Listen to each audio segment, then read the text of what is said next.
और एडन आप सभी को नमस्कार कह रहे हैं और कह रहे हैं कि आप सभी का स्वागत है देवियों और सज्जनों। और हम लोग शायद ये हमारा ये वेबिनार है और मैं यहाँ पर शुरू करने जा रहा हूँ इस सत्र को। मैं इंतजार नहीं कर सकता। बहुत सारी चीजें पर्दे के पीछे हो रही हैं और मुझे ये सारी चीजें आपको बतानी है। तो आज का जो सत्र है वो ये है कि हम लोग किस प्रकार हम अपने अकाउंट को सत्यापित करा सकते हैं बिना किसी दिक्कत के। और उसके बाद जब ये सत्र खत्म हो जाएगा तो हम लोग प्रश्नोत्तर की तरफ चलेंगे। और यदि आपके पास कोई प्रश्न आते हैं इस दौरान, सत्र के दौरान में, तो आप Q&A के अंदर अपने ये प्रश्नों को जरूर लिख दीजिएगा और हम सभी का उत्तर देंगे। मेरा नाम एडन वॉर्ड है और मैं ग्लोबल यूनिट पे का एक परियोजना प्रबंधक सहायक हूँ। साथ ही साथ मैं एक पॉडकास्ट जिसका नाम है the life and the brothers of ever rich का मैं सह मेजबान हूँ। और साथ ही साथ मैं एवर रिच के अंदर मैं पार्टनर प्रोग्राम में एक एजेंट हूँ और एसोसिएशन शांति के दुनिया के जनरल की संस्था के साथ भी मैं जुड़ा हुआ हूं। तो चलिए आइए अगली स्लाइड के ऊपर चलते हैं। और आप सभी मार्शल को जानते हैं, ये परियोजना प्रबंधक हैं, ये एम्बेसडर काउंसिल का भी हिस्सा हैं, उपाध्यक्ष हैं एवर रिच के अंदर, ब्लॉकचेन के उत्साही हैं और ये हैं हमारे मार्शल न्योनजीमा। धन्यवाद एडन, धन्यवाद। और आप लोग जैसे कि एडन ने कहा, आप सभी को नमस्कार, सुप्रभात और शुभ संध्या जहां कहीं पे भी आप हैं। तो चलिए आइए जरा, आप मुझे देख पा रहे हैं और यदि अपने अनुवादक को ठीक प्रकार सुन भी पा रहे हैं तो प्लस दबाकर इसकी पुष्टि कीजिए। धन्यवाद। आप के हिंदी कक्ष में आपकी प्रतिपुष्टि का इंतजार। यदि आप ठीक प्रकार से आवाज सुन पा रहे हैं, विश्वा जी, राजवीर जी, तो जरूर आप प्रतिपुष्टि दीजिए। और यहाँ पर मार्शल कह रहे हैं कि एडन ने मुझे बता दिया है और मैं आप लोगों से ये कहूंगा कि आप जब लोग आते हैं तो नए लोगों को लेकर आएं, ताकि लोग ये जो दिक्कत है इस अकाउंट को किस प्रकार पंजीकृत करना है, सत्यापन करना है, वो हम लोग उसका निवारण कर रहे हैं। तो आइए सबसे पहले ये देखते हैं कि हम लोग अगर अकाउंट खोलना है तो क्या कर सकते हैं। तो हम लोग वेबसाइट पर जाते हैं www.gtinet.ch। और ये CH इसलिए क्योंकि ये स्विट्जरलैंड के अंदर है और चूंकि ये कंपनी स्विट्जरलैंड के अंदर है तो ये .ch आता है। तो जब आप इस वेबसाइट के ऊपर जाते हैं तो आपके पास विकल्प आएगा कि या तो आप लॉगिन कर सकते हैं या फिर आप अपना अकाउंट खोल सकते हैं। और यदि आप नए हैं तो आपको खाता खोलने के ऊपर क्लिक करना होगा। जब आप उसके ऊपर क्लिक करेंगे तो आइए अगली स्लाइड के ऊपर चलते हैं और देखते हैं क्या आता है। और यहाँ पर आपके सामने ये स्क्रीन आएगी और उसमें आपकी जो अपनी व्यक्तिगत जानकारी है वो आप डालेंगे। आप सबसे पहले अपना अपना पहला नाम, अपना उपनाम और उसके बाद ईमेल डालेंगे। ईमेल बहुत मुख्य है, बहुत जरूरी है, क्योंकि लोग जो हैं वो बहुत सारे ईमेल डालते हैं। लेकिन ध्यान देने योग्य बात यह है कि आपको यहाँ पर ये ईमेल डालनी है जो कि आपके बैक ऑफिस में, जिससे आपने पंजीकृत किया है, ताकि ये दोनों की दोनों प्रणालियां, बैक ऑफिस की और ये जो हमारी प्रणाली है, ये जो बैंक अकाउंट जो हम खोल रहे हैं ग्लोबल यूपे में, ग्लोबल यूनिट पे में, तो ये एक दूसरे से बात कर पाएंगे। तो आपका जो एवर रिच के बैक ऑफिस के अंदर अकाउंट है, जो ईमेल, जिस ईमेल से आपने खोला है वही होगा। उसके बाद आप पासवर्ड डालेंगे और पासवर्ड जो है वो अलग हो सकते हैं, लेकिन ईमेल वही होना चाहिए जो आपके बैक ऑफिस का ईमेल है। उसके बाद आपको ये पुष्टि करनी है कि आप 18 साल से ज्यादा के हैं, क्योंकि यहाँ पर नाबालिग लोग अकाउंट नहीं खोल पाएंगे। एक बार आप सारी जानकारी से खुश हैं तो उसके बाद आप वहां क्लिक करेंगे जहां पर लिखा है मैं रोबोट नहीं हूं, I am not a robot. आपको मालूम ही है कि जब भी आप इंटरनेट में जाते हैं तो कई बार आपको चित्र दिखाए जाते हैं ताकि पता चल सके कि आप वाकई जो हैं एक मनुष्य हैं और कोई रोबोट नहीं है। आपके पास आते हैं, एक चित्र आते हैं कि आपको यहाँ पर रेड लाइट के या वाहन के चित्रों पर क्लिक कीजिए, लेकिन यहाँ पर ऐसा कुछ नहीं है। यहाँ पर केवल और केवल आपको यहाँ पर क्लिक करना है, और जब आप यहाँ डालते हैं कि आप रोबोट नहीं हैं और पूरी जानकारी आप भर देते हैं, और उसके बाद आप क्रिएट अकाउंट यानी कि अकाउंट मेरे अकाउंट बनाएं का बटन दबाएंगे। और यहाँ पर आपको मैं बता दूं कि हमारे जितने भी सत्र हुए हैं, मैंने आपको पहले भी बताया है कि जब भी आपको एक बटन दिखेगा जो कि नीले कलर का होगा, नीले रंग का होगा, उसका मतलब ये है कि आपको वहां पर कुछ कार्य करना है। तो जैसे ही आप उस बटन को दबाएंगे, आप इस पृष्ठ पर आ जाएंगे। और मैं यहाँ पर फिर से आपका ध्यान जो है ध्यान यहाँ पर आपका लेकर आना चाहूंगा। बहुत सारे लोग मुझसे ये प्रश्न पूछते हैं कि जब भी आप देखते हैं यहाँ पर गो टू माय प्रोफाइल का बटन, और आप देखते हैं कि अगर आपका अकाउंट सक्रिय नहीं है, तो आप अपने प्रोफाइल में जाएंगे। तो यदि आपको अपने डॉक्यूमेंट भी यानी कि दस्तावेज भी अपलोड करने हैं, तो आपको अपनी प्रोफाइल पे जाना होगा, और आप अपने प्रोफाइल पर जाकर वहां पर जहां पर आपको आपको अपने दस्तावेज अपलोड करने हैं, वहां पर आप अपलोड कर पाएंगे। कई बार ऐसा भी होता है कि आपको अपने दस्तावेज कंप्लायंस टीम को भेजने होते हैं, और वो वाकई बहुत खुश नहीं होते जो दस्तावेज आपने अपलोड किए हैं। या कई बार ऐसा हो सकता है कि आपका जो नाम है और किसी किसी राजनेता से मेल खाता है, तो उस उस समय आपको, जो कि आपकी आपकी गलती नहीं है, लेकिन कंप्लायंस जो है, जो अनुपालक अफसर है, वो ये देखना चाहते हैं कि आप वाकई आप जो व्यक्ति हैं वही हैं, और आप राजनेता नहीं हैं। तो अगर आप कोई भी दस्तावेज जैसे कि अपना अपना बर्थ सर्टिफिकेट या अपने जन्म का प्रमाण पत्र या आपका और कोई आईडी जो जरूरी है कि आपको आपकी एक पहचान की पुष्टि की जा सके, तो ये दस्तावेज को आप अपलोड करने के लिए आप प्रोफाइल में जाएंगे। तो यहाँ पर अब आपके पास यहाँ देखता हूं मैं बहुत सारे लोग इस चीज को नजरअंदाज कर देते हैं, और जब वो अनुपालन अफसर हैं, जो कंप्लायंस टीम है, वो आपके अकाउंट को आपकी जो पहुंच है उसको रोक देती है, क्योंकि उनका ऑडिट किया जाता है। और इसीलिए अगर आप लोगों ने अपने दस्तावेज जमा नहीं किए हैं, तो इसलिए ये ऑडिट के जरिए जरिए आपके अकाउंट को निष्क्रिय कर दिया जाता है। और इसीलिए जब भी आपको नए दस्तावेज आपसे मांगे जाते हैं, तो आप उनको वक्त रहते उनको आप अपलोड कर दीजिएगा। अगर आप ये सोचेंगे कि मैं भूल जाऊंगा या ये लोग भूल जाएंगे, तो आपका जो अकाउंट है वो उसके ऊपर सीमित पहुंच होगी, और आप लॉगिन नहीं कर पाएंगे। तो जिस व्यक्ति ने अपने जो दस्तावेज पूरे प्रकार से नहीं दिए होंगे इस मंच के ऊपर, इस अकाउंट के ऊपर, तो आपकी अकाउंट आप अपनी अकाउंट में पहुंच नहीं बना पाएंगे। तो यदि आपसे कोई अतिरिक्त जानकारी मांगी जाती है, तो बहुत शीघ्र, अति शीघ्र उस जानकारी को इनको इनको इनको वो दस्तावेज दे दीजिएगा। कई बार हो सकता है कि वो दस्तावेज में आपको देर लग सकती है, और कुछ देशों में जैसे कि लॉकडाउन चल रहा है, तो बहुत सारी जो विभाग हैं, जैसे जो जहां से दस्तावेज आपको लेने होते हैं, तो वो बंद होते हैं। तो आप उनको ईमेल लिखकर जरूर बताइए कि आप वो दस्तावेज लॉकडाउन के बाद ही दे पाएंगे। तो इससे क्या होगा कि जो बहुत सारे जो आवेदन है वो विफल नहीं होंगे।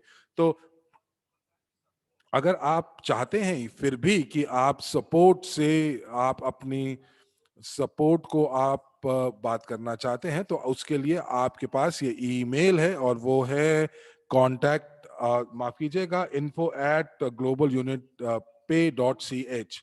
अब देखिए यहाँ पर ये नीला बटन है, तो इसका मतलब आपको कोई कार्य करना है। और यहाँ पर आप देख रहे हैं कि आपके पास इसलिए ये आया है क्योंकि आपको अतिरिक्त दस्तावेज अभी अपलोड करने हैं। तो मुझे उम्मीद है कि आप सभी को ये बात समझ आ गई होगी। तो यहाँ पर और तो यहाँ पर अंग्रेजी कक्ष में कोई कह रहा है कि मुझे मुझे फ्रेंच में आपकी बात सुननी है, तो फ्रेंच रूम भी, फ्रेंच कक्ष भी हमारे पास उपलब्ध है। आइए अगली स्लाइड के ऊपर चलते हैं। तो यहाँ पर आप देख पा रहे हैं कि जैसे ही आप उस बटन को क्लिक करेंगे, अब यहाँ पर आपको अपने ईमेल की पुष्टिकरण करनी पड़ेगी और साथ ही साथ अपने फोन नंबर की पुष्टिकरण करना पड़ेगा। और आप इसके साथ जब आप इसको पुष्टि करेंगे तो आपका अकाउंट जो है वो सक्रिय हो जाएगा। और यहाँ पर आप देखेंगे कि एक और नीला बटन आपको दिख रहा है जो कह रहा है वेरीफाई, यानी कि पुष्टिकरण कीजिए। तो इसलिए क्योंकि पहला कदम जो है वो आपका ईमेल की पुष्टिकरण है। बहुत सारे लोग मुझे स्क्रीनशॉट भेजते हैं कि मैं अगले स्लाइड के ऊपर नहीं जा पा रहा हूं क्योंकि मैं फोन वेरिफिकेशन नहीं कर पा रहा हूं। वो इसलिए क्योंकि अभी तक आपने ईमेल की पुष्टिकरण नहीं किया है, जो कि पहला कदम है। तो आप यहां देख पा रहे हैं, तो सारी की सारी चीजें आपको दर कदम आपको करनी है। और एक बार जब आप अपने ईमेल का पुष्टिकरण कर देते हैं, तो जो भी आपने ईमेल आपने पंजीकरण करते हुए डाला है, तो उस ईमेल के ऊपर आपके पास एक ईमेल आएगा। और यहाँ पर अगली स्लाइड पर चलते हैं और देखते हैं। तो यहाँ पर आपको कुछ ऐसा दिखेगा कि ईमेल की सक्रियकरण के निर्देश आपको आपके ईमेल में डाल दिए गए हैं। और यदि आप अपने इनबॉक्स में उसको नहीं देख पाते हैं इस ईमेल को, और आप अपने स्पैम में चेक कीजिए। और यदि उसके बाद आप फिर भी नहीं ढूंढ पाते हैं, तो आप रीसेंट रीसेंट का बटन जो है वो दबा दें। और उसके बाद हम अगली स्लाइड के ऊपर चलते हैं। यहाँ पर यहाँ पर आपको ऐसा एक ईमेल आएगा। जब आप वेरीफाई ईमेल का बटन दबाएंगे, आप अपने इनबॉक्स में आएंगे और इस ईमेल को खोलेंगे। तो यहाँ पर दो चीजें आप कर सकते हैं। तो सबसे पहला कि आपको अपने अकाउंट को, अपने ईमेल को सक्रिय करने के लिए आपको ये हाइपरलिंक जो ईमेल पे दिया हुआ है उस पर क्लिक करना है। और यदि आपको कोई दिक्कत आ रही है तो आप इसको यहाँ पर हाईलाइट करके कॉपी कर सकते हैं। और उसके बाद आप अपने ब्राउजर में के के ब्राउजर में इसको डाल सकते हैं, और उसके बाद आप जो हैं आप आगे बढ़ सकते हैं।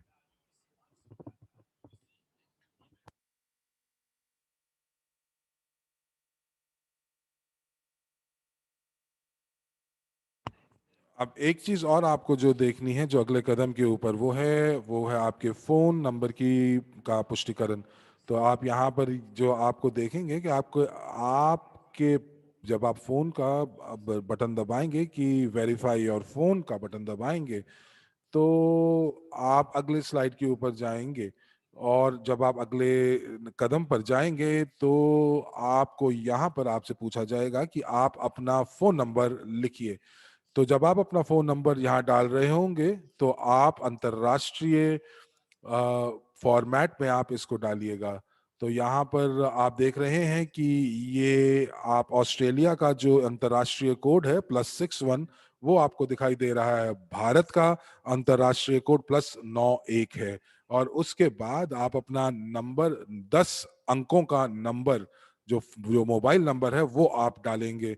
और आपको एक बात ध्यान दिला दें कि यहाँ पर कई बार लोगों के फोन नंबर से पहले शून्य लगा होता है। आपको वो शून्य हटाना है, क्योंकि यहाँ पर केवल 10 अंक ही आ पाएंगे।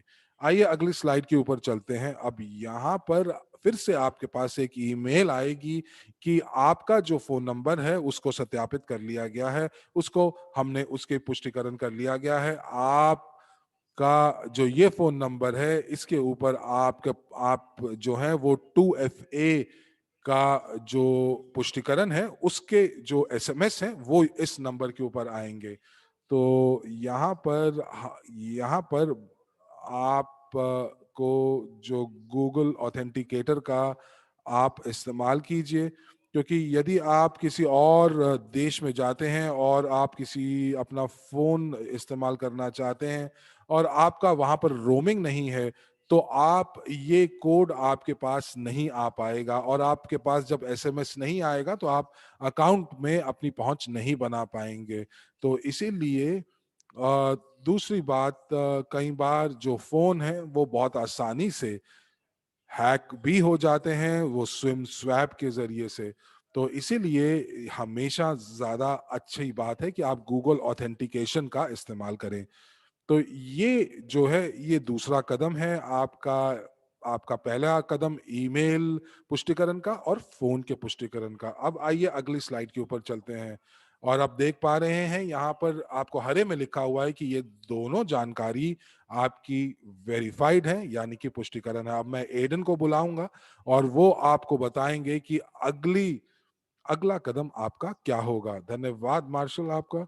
तो अब आप मुझे सही प्रकार देख पा रहे हैं और सुन पा रहे हैं, तो प्लस दबाकर इसकी पुष्टि करें। धन्यवाद। तो अब आपको क्या करना है, अब आपको अगले हिस्से की तरफ बढ़ना है, और यहाँ पर आप जो पूछ रहे हैं कि सबमिट योर इंफॉर्मेशन, यानी कि अपनी जानकारी को सबमिट करें। आइए अगली स्लाइड पर चलते हैं, और यहाँ पर हम क्या करने वाले हैं, हम लोग यहाँ पर देखेंगे कि आपके चेहरे को कैसे पहचाना जाएगा, फेशियल रिकग्निशन कैसे की जाएगी। ग्लोबल पास कंपनी जो है वो देखना चाहती है कि ये आप ही का अकाउंट है और आप कैसे दिखते हैं। तो सबसे पहले आपको ये देखना पड़ेगा दो चीजों का, कि आपने जो भाषा है उसका चयन सही किया है। दूसरा आपको ये देखना पड़ेगा कि आपका वेब कैम जो है वो चालू है, और उसके बाद आपके पास सारे के सारे दस्तावेज जैसे कि पासपोर्ट वो मौजूद हैं। जब ये चीजें आपके पास हों तो हम लोग आइए अगली स्लाइड के ऊपर चलते हैं, और यहाँ पर आप देखेंगे कि यहाँ पर जो एक युवक आपके पास दिख रहे हैं, वो आपके यहाँ पर एक निर्देश आपको बहुत स्पष्ट रूप से दिए गए हैं कि आपको क्या करना है। आपके पास 10 सेकंड होंगे अपना चेहरा घुमाने के लिए।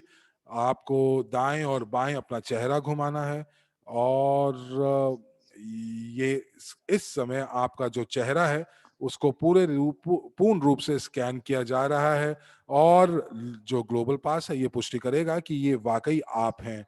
तो अब आप क्या करेंगे, आप जैसे ही यहाँ पर जो बटन है क्लिक वीडियो रिकॉर्डिंग का, तो आप यहाँ पर उसको दबाएंगे, और आपके पास 5 सेकंड का टाइमर होगा। आपको बहुत शीघ्र शीघ्र नहीं करना है, तो आपको अपनी उल्टी गिनती गिननी है, 5 4 3 2 1, और उसके बाद आप सीधा आएंगे।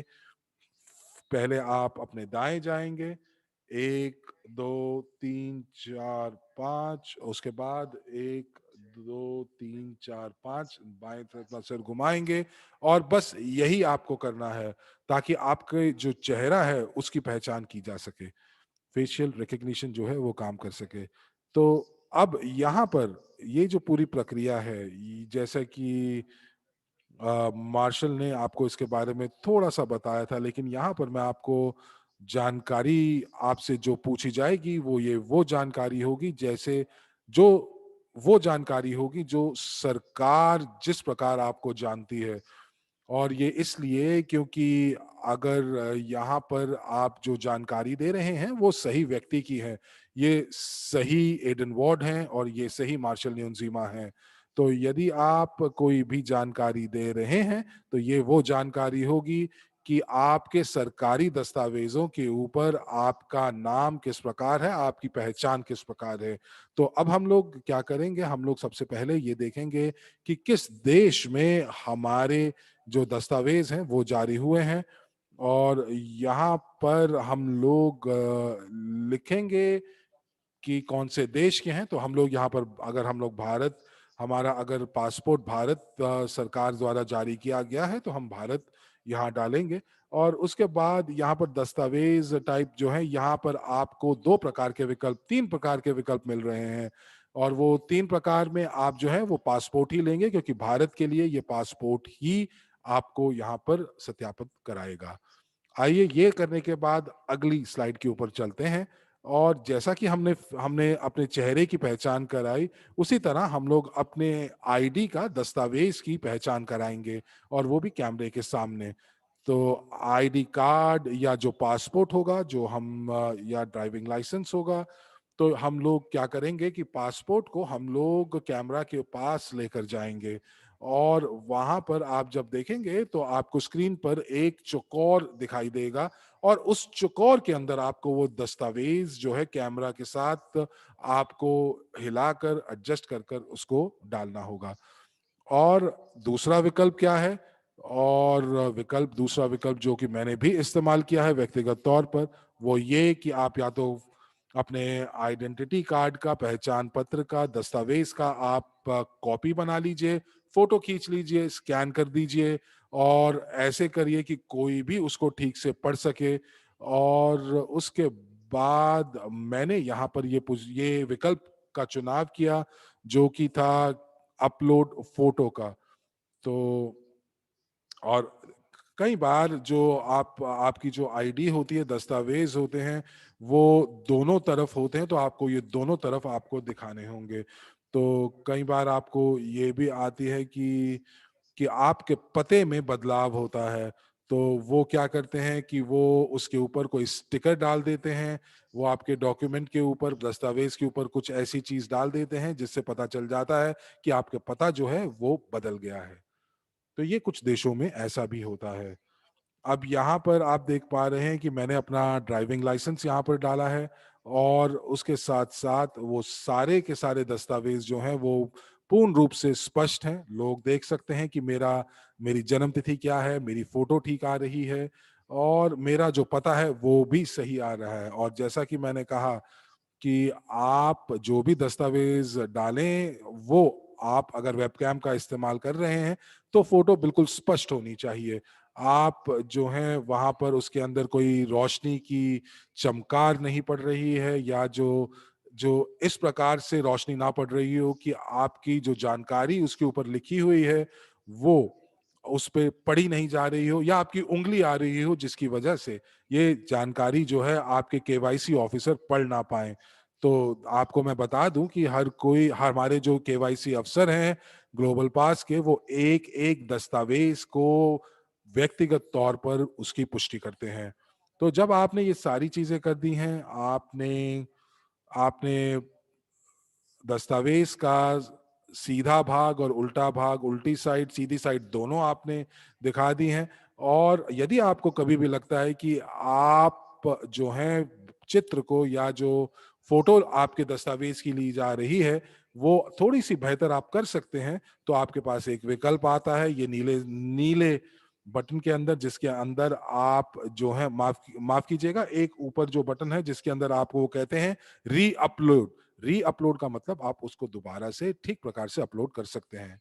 उसके बाद वो नीचे जो है वो बटन दबा दीजिए, और अब आप यहाँ पर आ जाएंगे, और यहाँ पर आप देखेंगे कि यहाँ पर आपको सारी की सारी जानकारी आपको इन फील्ड्स के अंदर डालनी है। सबसे पहले आपको डालना है, आपको मिस्टर या मिस है, फिर अपने जन्म तिथि का। उसके बाद आप जो हैं उसके आप यहाँ पर आपको बताया जाएगा कि आपको किस प्रकार अपने जन्म तिथि डालनी है। क्या वो day day, month month, year year है, या वो month month, date date, year year है। जो भी यहाँ लिखा है आपको उसी प्रकार आपको अपनी जन्म तिथि डालनी है। उसके बाद आपको अपना नाम और उपनाम डालना है जैसा कि आपके दस्तावेज के ऊपर है।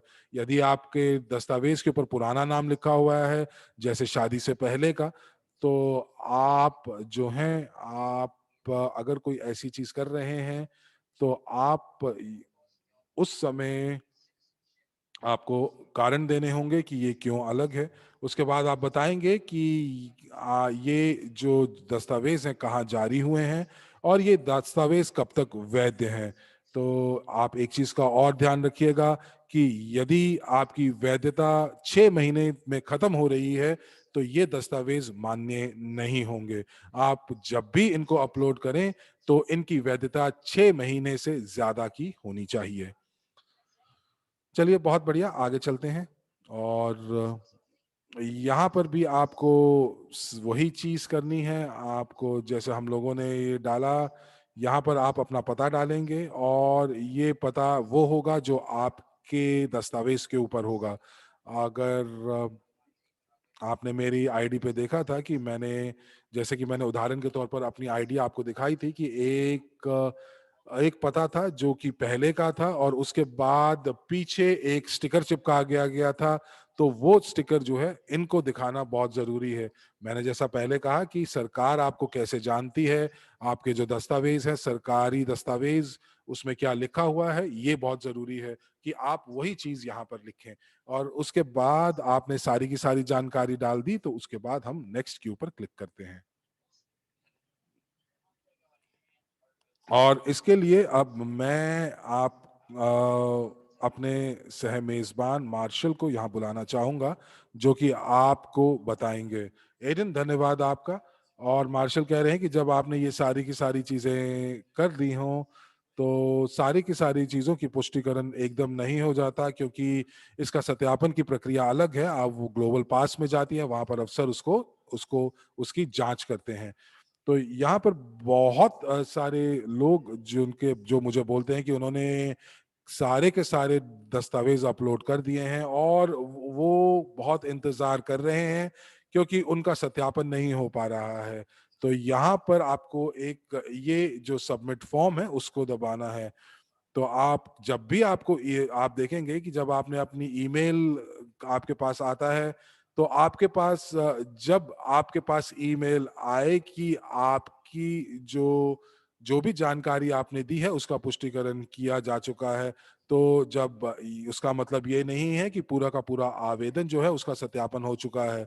जी नहीं, कदम दर कदम होगा। और इसीलिए आपको जो है, आप अभी भी पूर्ण रूप से सत्यापित नहीं हैं और इसी वजह से आपका अकाउंट पूर्ण रूप से सक्रिय नहीं है। अगर आपको पूर्ण रूप से अपने अकाउंट को सक्रिय करना है, तो ये सारे की सारी चीजों को आपको जो है यहाँ पर देखना पड़ेगा कि ये सारे के सारे सत्यापित हैं। यहाँ पर अभी आप देख रहे हैं कि सिर्फ ईमेल और फोन सत्यापित है, लेकिन आइडेंटिटी इंफॉर्मेशन जो है वो अभी प्रसंस्करण में है। और जब आप तैयार हैं, तो आप यहाँ पर देखेंगे कि जिन लोगों ने अपने अपना जो सत्यापन जो है पहले कर लिया था, और हम लोगों ने यहाँ पर जो ये जो इंडिविजुअल एप्लीकेशन फॉर्म है, यानी कि जो आवेदन है, ये पूर्ण रूप से लोगों ने भरा नहीं था। और इसको भरना बहुत जरूरी है, ताकि आपको पूर्ण रूप से पहुंच आपकी प्रणाली तक मिल पाए, अकाउंट पूर्ण रूप से सक्रिय हो पाए। तो जब आप सबमिट फॉर्म पे दबाएंगे, तो अब आपको यहाँ पर इस स्क्रीन पर लेकर आया जाएगा। और यहाँ पर आपसे पूछा जाएगा कि आपका क्या पहला नाम क्या है, आपका उपनाम क्या है, अंतिम नाम क्या है। और ये जानकारी एकदम पासपोर्ट की तरह होनी चाहिए, जैसा कि पासपोर्ट के ऊपर है। और यदि जिन देशों के अंदर आईडी जो जो आवेदन के लिए चल रही है, जिसके आईडी की जानकारी आपको यहाँ पर डालनी है, लेकिन कई बार ऐसा होता है और बहुत सारे लोगों के साथ ऐसा हुआ है कि उन्होंने फॉर्म भरा और जो जानकारी जो उन्होंने दी, वो यहाँ पर जो जानकारी डाल रहे हैं वो अपने अपनी बीवी की जानकारी डाल रहे हैं। तो जो जो पुरानी जानकारी और इस जानकारी से अलग होती है। और ये तभी हम लोग जब इस अकाउंट को देखते हैं, तब हमें पता चलता है कि ये जानकारी अलग थी। तो इसीलिए एडन ने जैसे आपको बताया कि आप जो भी जानकारी जो डाल रहे हैं, वो जानकारी आपके दस्तावेज के हिसाब से होनी चाहिए। आपका पहला नाम, आपका उपनाम, अगर आपको अगर कोई पूर्व नाम से आपको जानते हैं तो वो नाम, और आपको यहाँ पर लिखना होगा।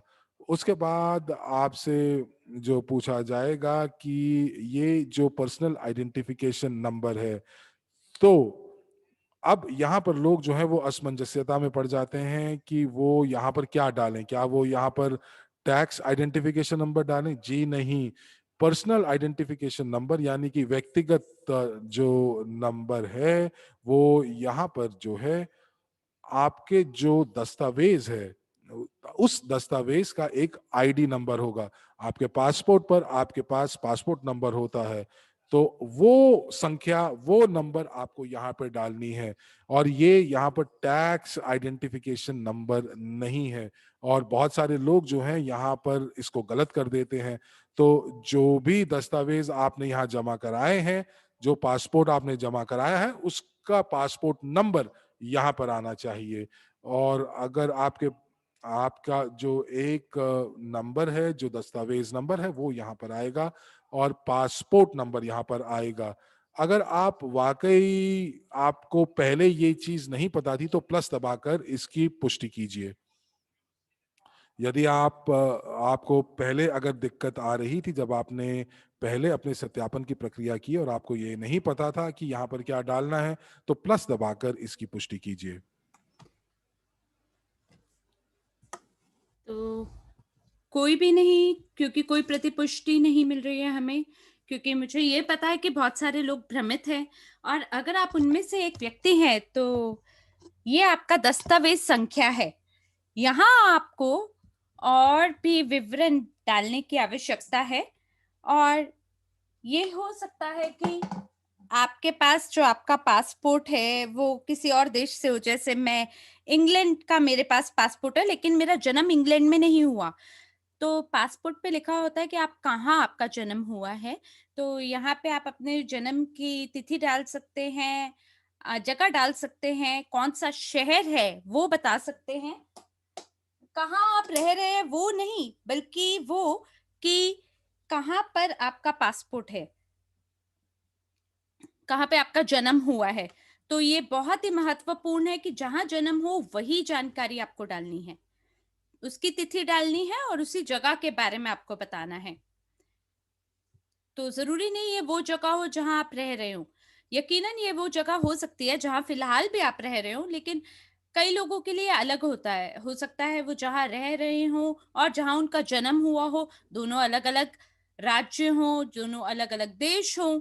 तो बहुत ध्यानपूर्वक आप यहाँ ये जानकारी भरें, क्योंकि अगर आप गलत जानकारी देंगे तो जो जानकारी आपके पासपोर्ट पे होगी वो इससे मैच नहीं करेगी और आप फँस जाएँगे।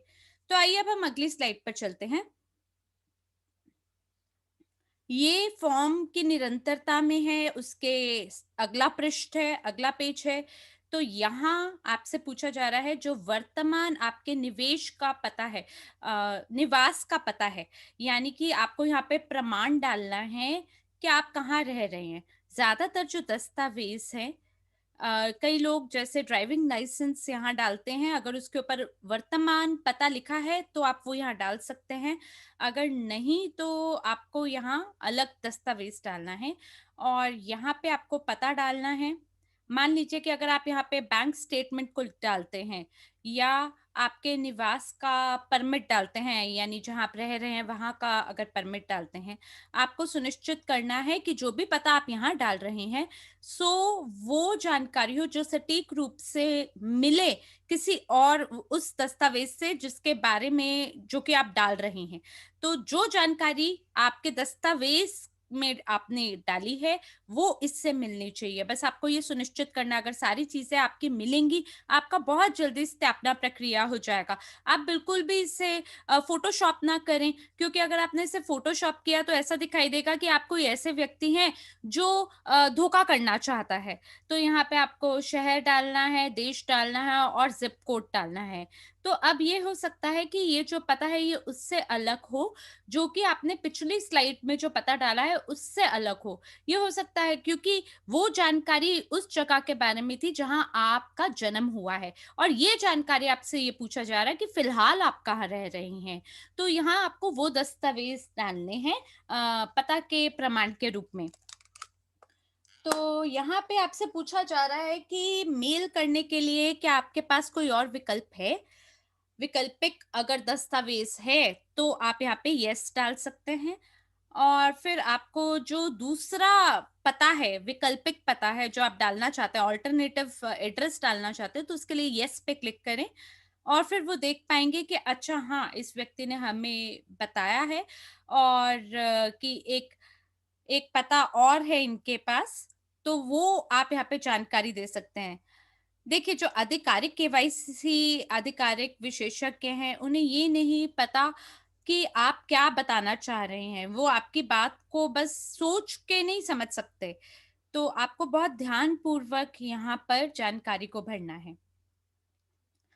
तो यहाँ पर इस स्लाइड पर जो पिछली स्लाइड थी, वहाँ पे आपसे पता के बारे में जानकारी पूछी गई और यहाँ आपसे कि किस देश की आपकी नागरिकता है, वो जानकारी पूछी जा रही है। अब देखिए, लोग जो हैं वो काफ़ी ज़्यादा भ्रमित हो जाते हैं, निवास का पता पूछा जा रहा है, नागरिकता पूछी जा रही है। दोनों में लोग जो हैं वो कहीं न कहीं भ्रमित हो जाते हैं। तो आपको ऐसा दस्तावेज़ उठाना है जो आपके राज्य का आईडी, नेशनल आईडी हो। वो आपको यहाँ पे डालना है। तो आप ये भी हो सकता है किसी ऐसे देश के आप निवासी हों लेकिन आपके पास उसका दस्तावेज़ ना हो। तो यहाँ आपसे देश पूछा जा रहा है, कौन से देश की आपकी नागरिकता है। जो भी पासपोर्ट आपने सबमिट की है वो जानकारी आपको यहाँ पे डालनी है।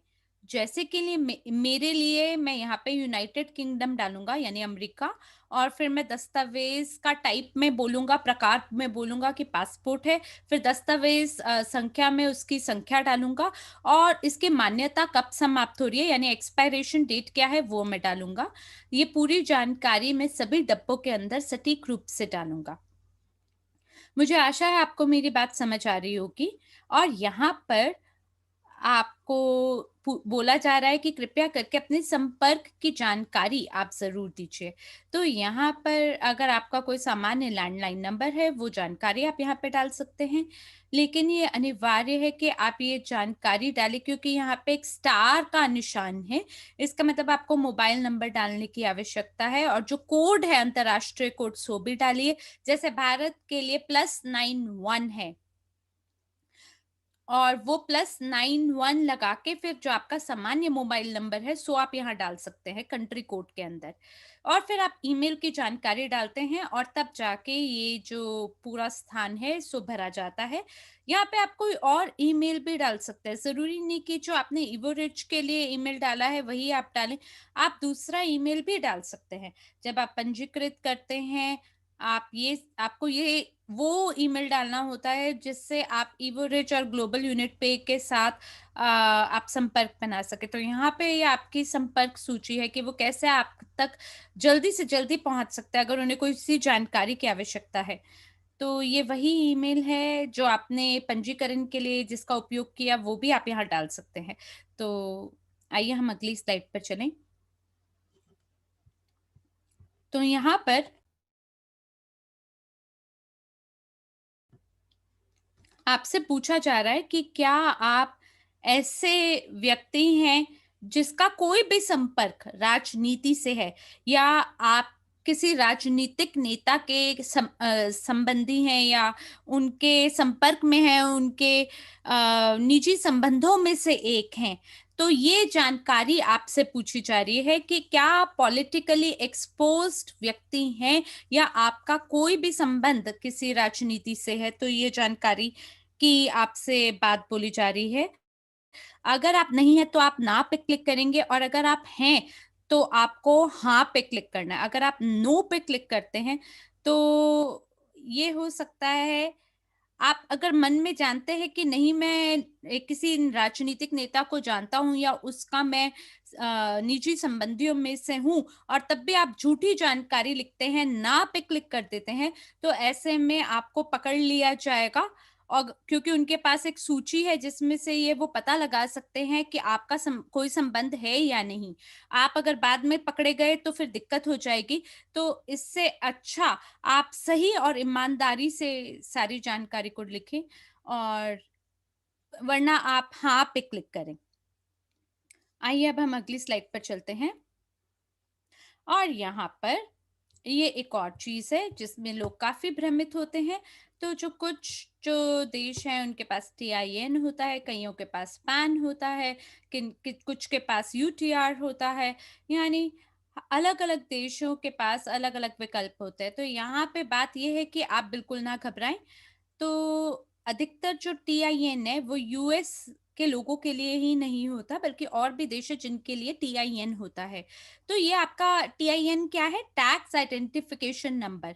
यानी कि जो भी आपके देश के हिसाब से आपके टैक्स की संख्या है, ये हर हर लोगों के हर देश के अंदर लगभग उपलब्ध होता है। अगर है तो आप यहाँ पे लिख सकते हैं, और नहीं है अगर आपके पास टीआईएन नंबर, तो ये जो ग्रे कलर का डब्बा है उसके अंदर आप लिख सकते हैं कि क्यों आपके देश के अंदर टीआईएन उपलब्ध नहीं है। जैसे आप ये बोल सकते हैं कि हमारे देश के अंदर हम लोग टैक्स का भुगतान नहीं करते, और इसीलिए हम ये नंबर आपको नहीं दे सकते हैं। तो आप ये जानकारी यहाँ पे सटीक रूप से उस ग्रे बटन में लिख सकते हैं। और यहाँ पे जो प्राथमिक आपका क्षेत्र अधिकार है, यहाँ पर आपको अपने निवास की जो जानकारी है, वो आपको यहाँ पे डालनी है। तो आप जानते हैं कि कई बारी कुछ ऐसे लोग होते हैं जो इसमें एक्सेप्शन की तरह माने जाते हैं। अगर आप एक्सेप्शन में से हैं तो आपको यहाँ पे वो जानकारी लिखनी है। कोई भी अगर आपके पास अतिरिक्त अगर जानकारी है, मान लीजिए जो आप बताना चाहते हैं, तो जैसे कि मान लीजिए कि मैं एक निवासी हूँ किसी ऐसे देश में जहाँ पे कर का भुगतान किया जाता है, लेकिन अब मैं किसी और देश में रह रहा हूँ। तो आप यहाँ पे अतिरिक्त जानकारी यहाँ पे डाल सकते हैं कि मेरे पास मुझे कोई दिक्कत नहीं है वेरिफिकेशन के माध्यम से गुजरते हुए, क्योंकि मैंने जितनी जानकारी मैं दे सकता था उतनी मैंने दी है। तो लोगों को बिल्कुल भी भ्रमित नहीं होना है, और बिल्कुल सटीक जानकारी देनी है कि ये जो व्यक्ति हैं ये वहाँ रहते हैं, लेकिन उन्होंने रेज़िडेंस परमिट भी दिया है, और जो टैक्स जो है वो किसी और देश में डालते हैं, तो ठीक है। अगर अलग-अलग जगहों की भी जानकारी है तो आप सटीक रूप से सभी डब्बों को भरें। तो अगर सारी चीज़ें आप भर देते हैं तो इसमें से ए, बी, सी में से किसी एक बटन को आपको क्लिक करना है, और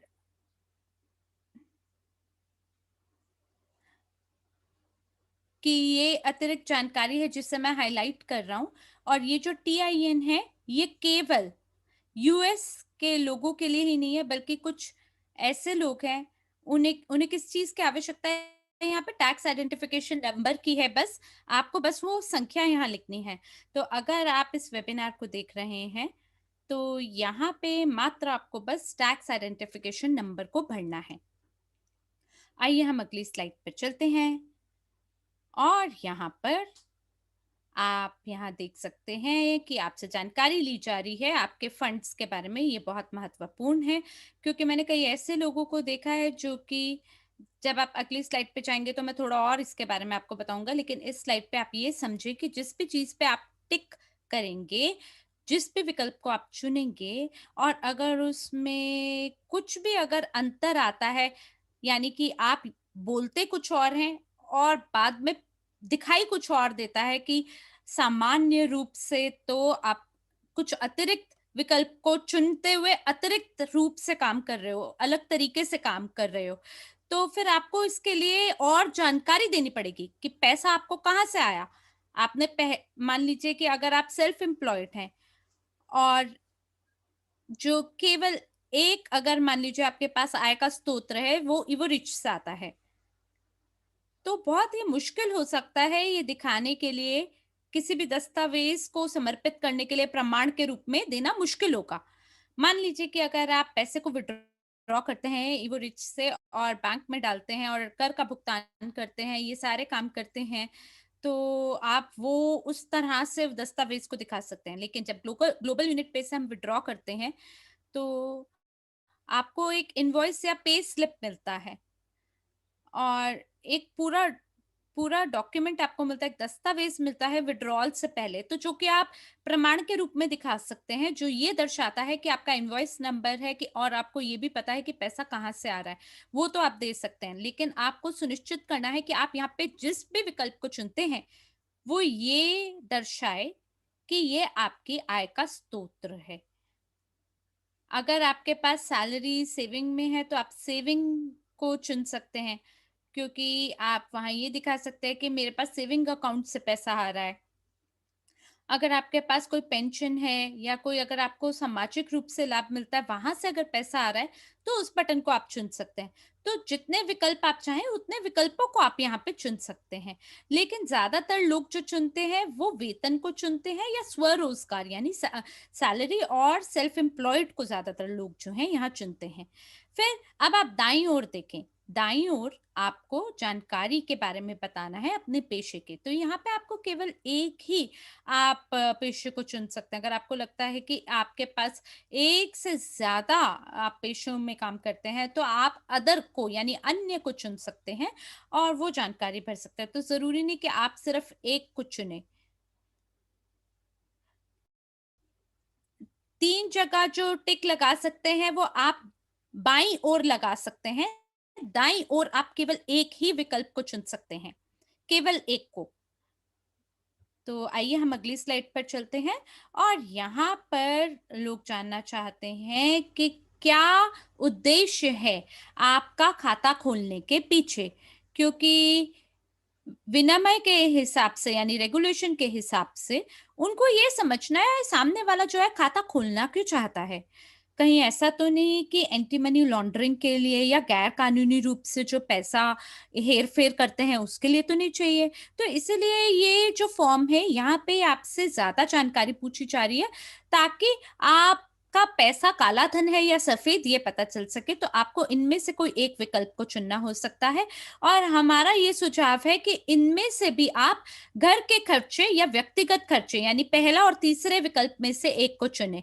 मान लीजिए कि अगर आप घर के खर्चों के चुनते हैं और अगर आप कहते हैं मेरा टर्नओवर 1 लाख से ऊपर है 1 साल का या 5,000 से ऊपर है, तो यहाँ पे आपसे लोग जो है अतिरिक्त जानकारी भी ले सकते हैं। तो अगर आप ये करते हैं, तो ऐसे में मान लीजिए अगर आपका टर्नओवर ज़्यादा आता है, तो आपको बिज़नेस रिलेटेड एक्सपेंस को चुन सकते हैं और वहाँ पे अतिरिक्त जानकारी आपको देनी होगी। और अगर आपका कोई और विदेशी कोई भी लेन-देन होता है, तो वो भी आपको यहाँ पे जो प्रूफ़ है सो देना होगा और इसको आप चुन सकते हैं।